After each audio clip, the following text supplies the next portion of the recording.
Yes, me again. This time we got a lamp which looks like just a normal lamp, but in fact it's rough service.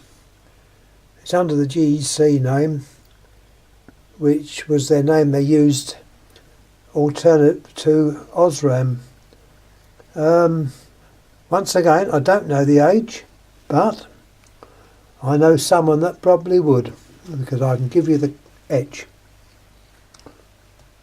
Let's have a little look. I can show it up so it comes up there. There's the etch. I think it's showing up okay. It's not very clear, but at least it's there. And I can look at the number. It's NG8. RS on top obviously means rough service. It's 200 to 250 volts, 100 watts. It's made over here. So I'd think this was probably made in the Hammersmith works. Looking at the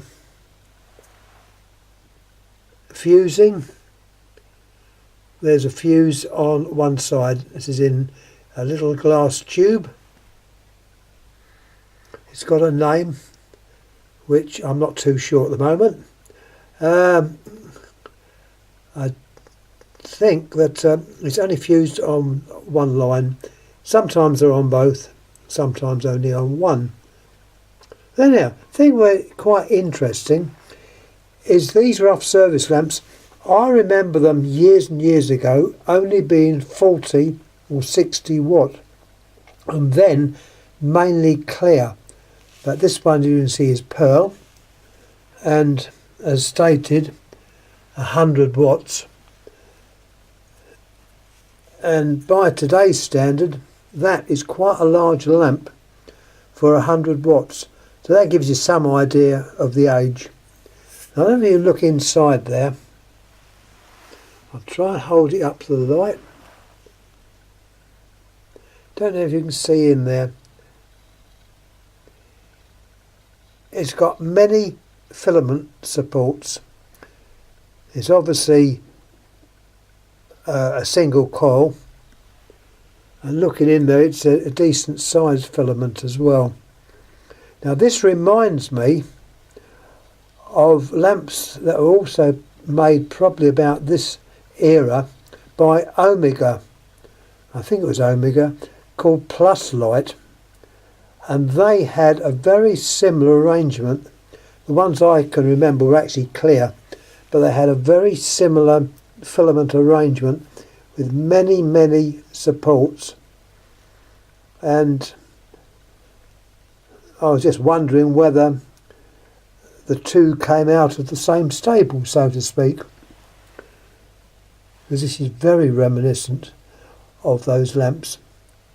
And I'll tell you, it was a long time ago, because the street light, which was near where I lived, and this was a long time ago, they would often sling the bulbs after they had sort of cycled them for a while. They would change the bulbs. Well, where I was, I had raspberries growing, and they would just sling the bulb into the raspberries, so often you found them in there.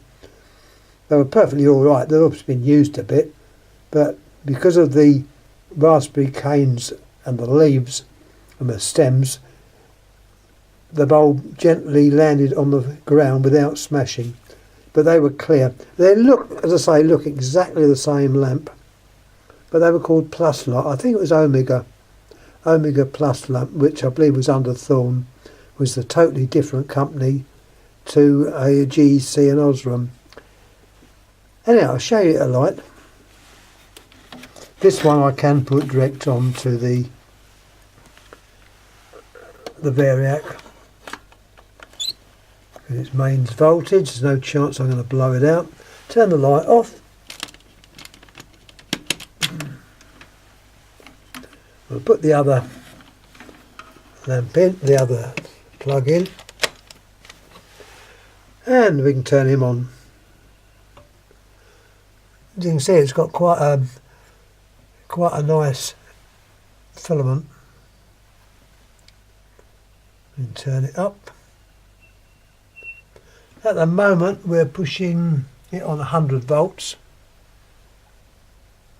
You can see the etch there as well a bit better, but I gave the details of that. Winding her right round to maximum. At the moment we're on 150, we're on 200 now. And now we're on full brilliance.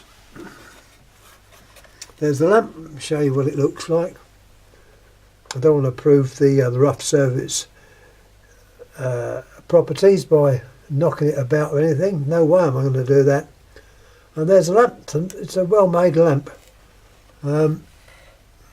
Perhaps not as bright as a modern coil lamp, but would probably last longer.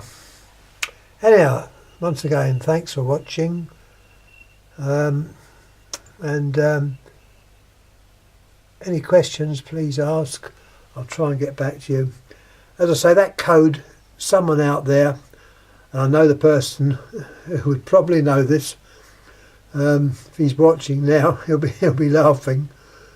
Anyhow, thanks again for laughing, for watching, and we'll sort something out again next, which will be a little bit different, I suppose. But anyhow, thanks again. Any questions, please ask. Thank you.